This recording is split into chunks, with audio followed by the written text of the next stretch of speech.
Hi everyone, welcome to Skilled Home, and today will be a very interesting podcast. It will be free flow. We have pretty much solid individuals over here. Everybody is a leader. Everybody is, I think, a leader in the industry. It's Greg, Adam, Mo, Mr. Aiden.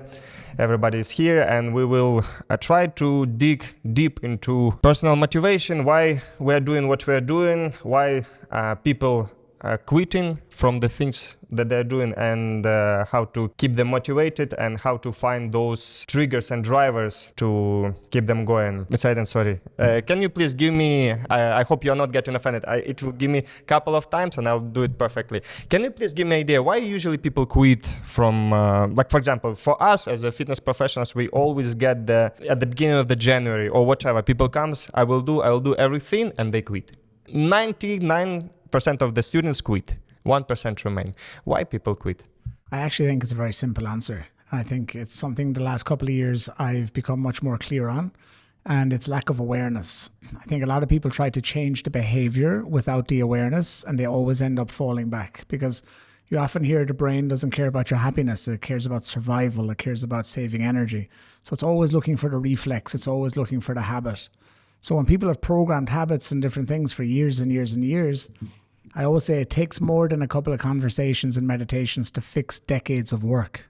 So the first thing is, when a client can become aware, that's the first thing I do with every client, is let's get the awareness first. Let's be the observer. Let's notice, what are your patterns of thought? What are your emotional reactions? What are your physical actions?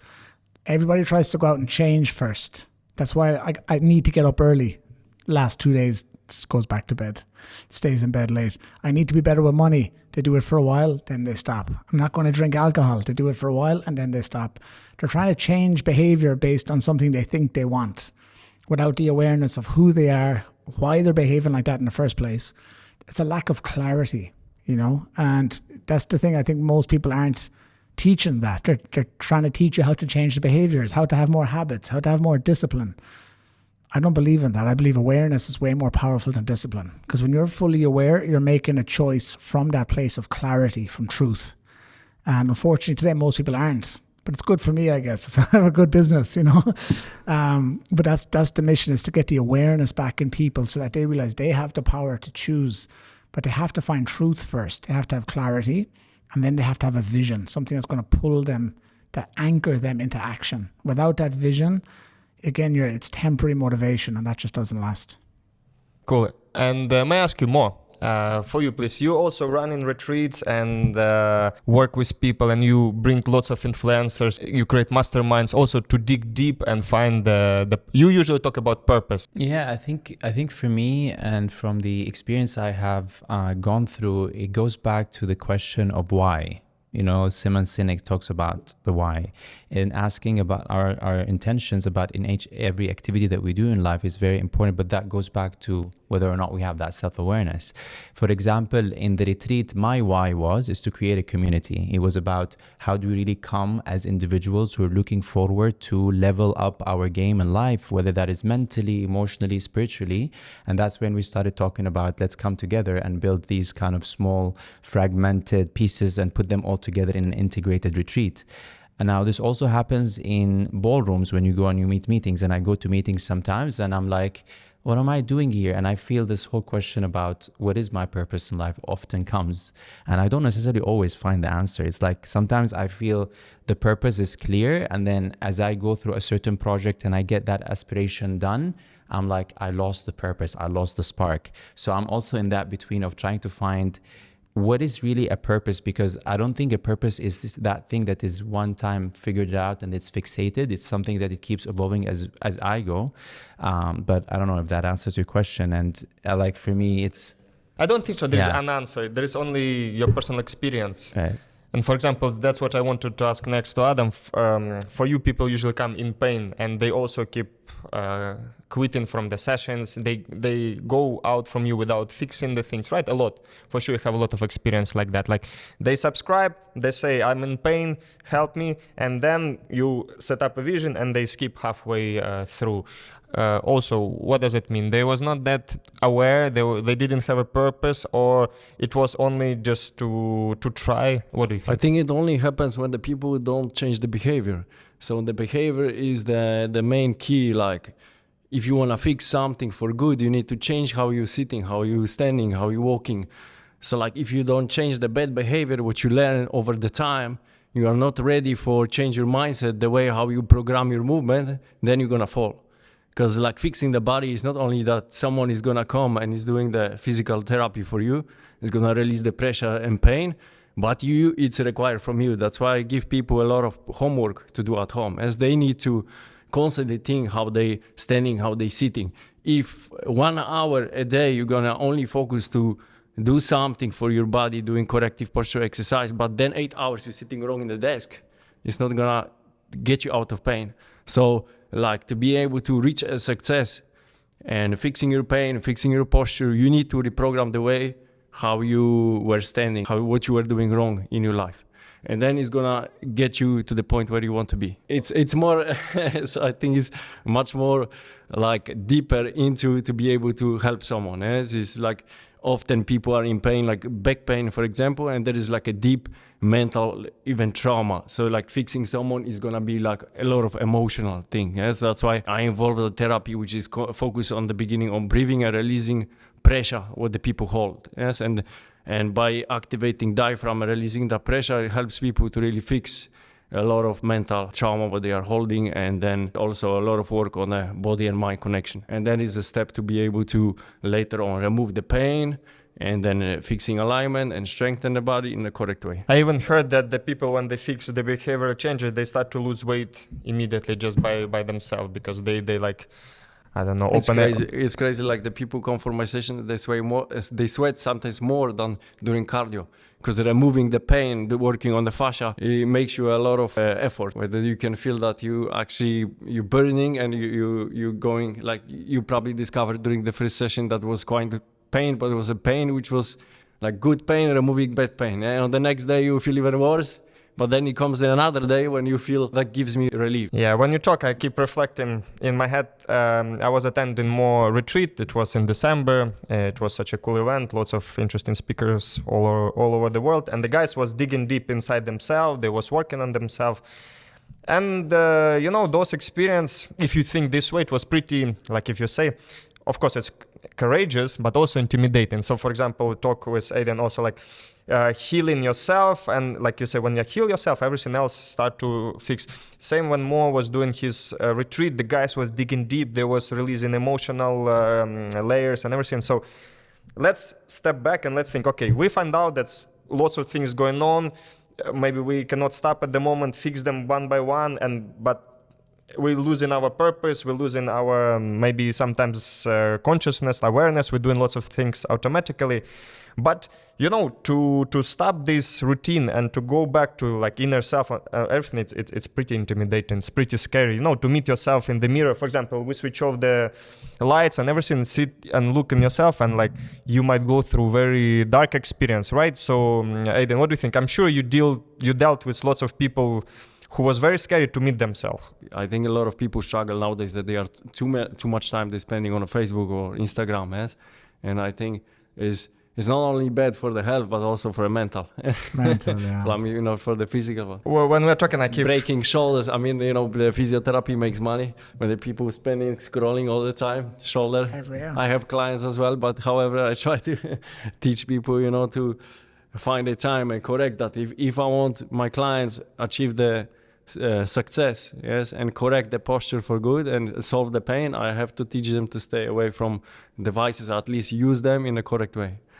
And this is the hardest thing to do, I found, because I had many times clients that I told them the reality, the truth, that this phone and this position, how you're standing now, this is making you pain. Yes, but however, they finish the session, then they come back to the same thing.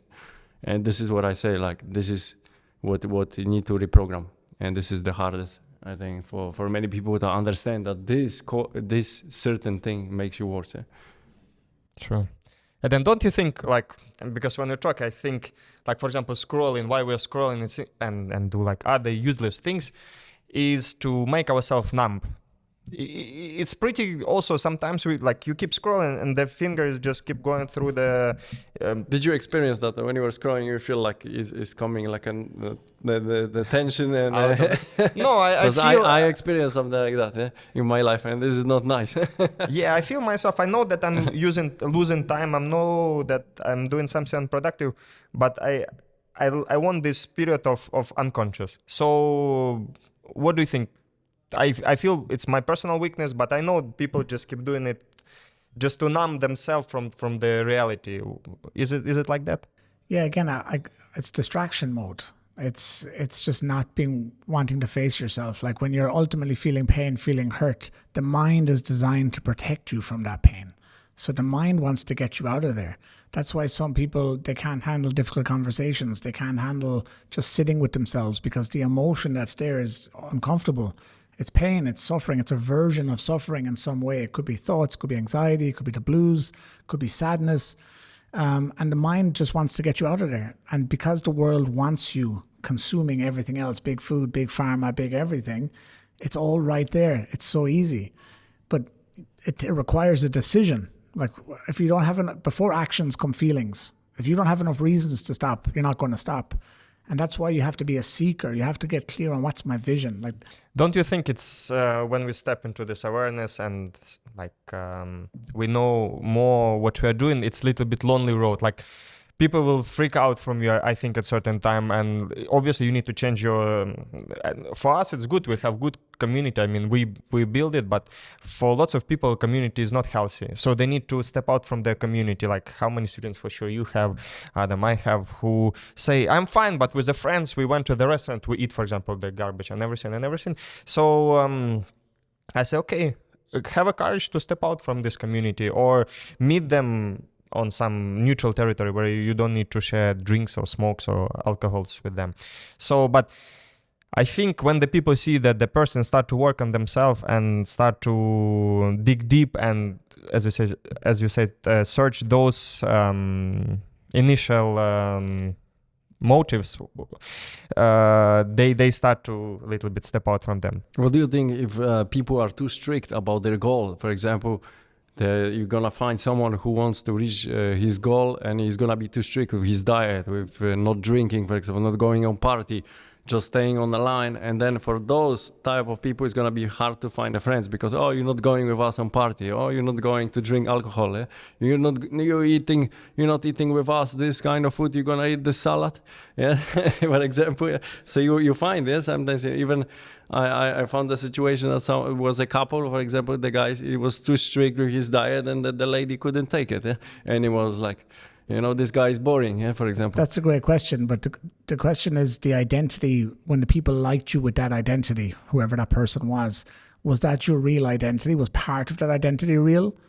Because then if it is, that'll always be there and that person will stay. But what if you were living illusion, which most people are living in illusion? All their habits, all the things, they've shaped them, who they are by the time they're 20s, mid-20s, 30s. It wasn't really them actually. So then they started to wake up and find themselves, and then they noticed everybody else around them wasn't matching that vision, that standard, those standards. Then they weren't your real friends anyway. They served you for a purpose. Every relationship, every friendship, everything in your life serves you while you're there. But you have a choice to stay there. Maybe that, I call it contrast. Maybe that group of friends or that relationship was showing you what you don't want. So don't be judging yourself and feeling sad that, oh, we're not friends anymore or this relationship ended. No, that was the communication you needed to make you adjust direction. And if you really know yourself and you trust yourself, like, I want to run, I want to eat healthy, now you're in alignment, you're going to attract the people for this season in your life. And that season might be for life. But you have to understand that past season might just have been a season. There's no guarantee, but we as humans want to hold on to everything. We want to grab it, keep it, because we're afraid of life without it. We don't know ourselves without that person, without those friends, without the drinks, without the whatever we're looking for. And when you start to go back to you and find your truth, you get to see who you are without all those external things. Because the truth is, there's nothing external that can give you what you have inside. Everything you think the world outside will give you is illusion. That's why when you get the money, you buy the car, you have the watch, you have the house, you have the partner, you can still feel like shit. Why? Because it was illusion. the feeling you're searching for is in you anyway, but you're looking in the wrong place for it. And everybody finds that out at some point. The free will, I believe the free will God gave us is, we decide, do we learn that lesson later or do we learn it sooner? Do we learn it through pain or do we learn it through joy, and to what degree of each? That's what I believe. And the people who are in bad relationships or in bad friendships, it's actually a blessing, because it's communication. It's telling you, you don't belong here. This is not your crew. This is not your life. And if you listen to that, now a new pathway is going to open, and it's like, wow. You know? And it sounds to me like these answers that comes within needs stillness. I mean, if we 100%. Continue, like at least from the way that I see it, a lot of people who continue jumping from something to another, I was one of them, I still sometimes fall into this trap, is that how do I actually pause and kind of go into that deep self-reflection? Because with that stillness, and a lot of people now do the meditations, but for me, meditation is really sitting with myself and being able to tap in the deepest question possible and try to dig deeper. Why was that behavior done in a certain way? So meditations is something that I normally try and practice, and the whole thing about having the balance between the being and the doing, right? So like, being in the doing a lot doesn't allow you to be in your being, and when you're not in your being, then you kind of lose the big picture. About this media and all the surrounding, for me, the main challenge what I'm facing, it's I'm reflecting on your words, what you said. It's very interesting, positive and negative. There is no my main trap, as you say, maybe I'm from the culture of judgmental culture a lot, and I keep evaluating, is it good for me, not good for me, positive, negative, energy exchange and everything. And I found it takes so much of my operational memory. Like I keep seeing, does this person bring good intention, bad intention, shall it be around me, not around me, and I'm so much careful about that. But at the same time, I know it's low, it's take half of my RAM. And you know, I'm missing out so much things. Like, for example, imagine somebody comes and you're like, okay, I mean, I'm from such type of culture where we was needing to, I think, judge a lot in order to be, I don't know, but this is in my genes somehow. So you're like, okay, what this person brings, how our communication is going to be, is it good for me or not good for me, what will be the outcome? And this keep running. I might not even get into conversation. I will be just keep, into my own assumption.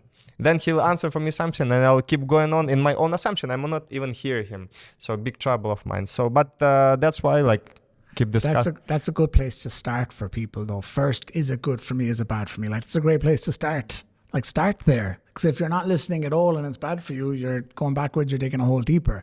So start there. But it's where you can go with the awareness. Again, coming back to the whole awareness thing. Once you get clarity in who you are and your truth, you don't even need to consciously think good or bad, positive. It's a feeling. You trust that feeling. They're around you or they're not. It's for your highest good or it's not. And you just choose from that awareness. But start with that. But if people don't have the vision or they're not suffering enough, that's how they stay content. And the mistake from a business point of view and an entrepreneurship point of view is maybe early on we try and convince them. Let me get them because we want business or sales. That's not the way. The best thing you can do is stay in alignment. When you know what you have is based on truth and no value, the right people are going to come, right? And I get that from you and from that vibe that's the surrender part. Because the fear part is let me tell him, let me convince him. But you don't. This is what we do. And once you're in your truth, the people come. And I don't know if that happened, but I'm sure that's what happens. Totally.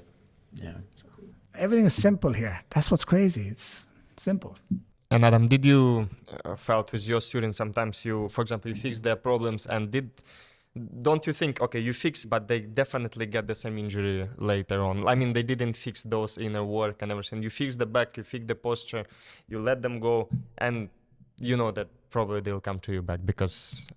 I mean, the problem is that the people don't fix their issue just by like the regular physiotherapy. Like I say, it's just treating the symptom. So like each time you're going for massage or physiotherapy, they're just going to address the symptom what you have. They're not gonna go deep into the problem, the root of the cause of the symptom. So like if you're not gonna scan your body properly and you're not gonna fix the program the way how you move, yes, and fix the background and foundation, you're not gonna work on your weakness, the problem always gonna come back. So like it's not only about the treating or going around the problem, but it's going to the deep understanding where it's coming from. Because like if we, for example, going for massage because we have a back pain, yes, and someone is doing nice massage, is releasing a little bit of tension, but then during the training you're doing the bad moving pattern, you're still lifting how you were lifting wrong, yes, and still lifting with the bad technique, with the bad form, you're missing mobility, you don't have proper movement, you have muscle imbalances present still in your body, then you're gonna generate the pressure and pain to your joints, yes. Your spine is still gonna take that amount of the weight and pressure because you didn't fix something what's supposed to be done, yes. So like if we lifting wrong, if we jumping bad or running and sleeping at the same time, we're sleeping in the same bed position, crushing our shoulders, they're waking up with the pain over again, yes. And we can go and treat this kind of symptoms with the chiropractic adjustment, setting up our alignment, but then we don't work anything, yes, to help us to really build the stability and strength around our alignment, so which is gonna collapse more and more, yes. Chiropractic, that's why I think chiropractic adjustment is just one segment of the whole rehab process, which is supposed to be done as a first point, but then someone's supposed to teach you how to, yes, work on your soft tissue mobilization, yes, how to strengthen the body, how to correct the movement, yes, and reprogram everything to be able to get you later that you don't need to come back over there. If you're stuck in the circle that you keep on coming back, like they sell that session and you every week you're going and see them and you don't do anything as a homework to help you to don't come back there, you're gonna stuck off being there all the time, and then you become unstable, yes, because it's gonna hold the pressure, yes. Like if we have a tension in our body and someone is only gonna crack you and pull you, this tension is gonna stay there and it's gonna make your joints less stable, yes. So it's gonna make you worse. But the point is, everyone wants the easy way, right? Yes, everybody wants the quick way, like the fastest way to get there, and don't want to work around that. Yes? And it's the same on the inside, though. That's why they want a temporary motivation. That's why they want to listen to the podcast or they want to read the positive quotes, but they don't want to do the work. So they want to get the chiropractor to a massage, but they don't want to do the work.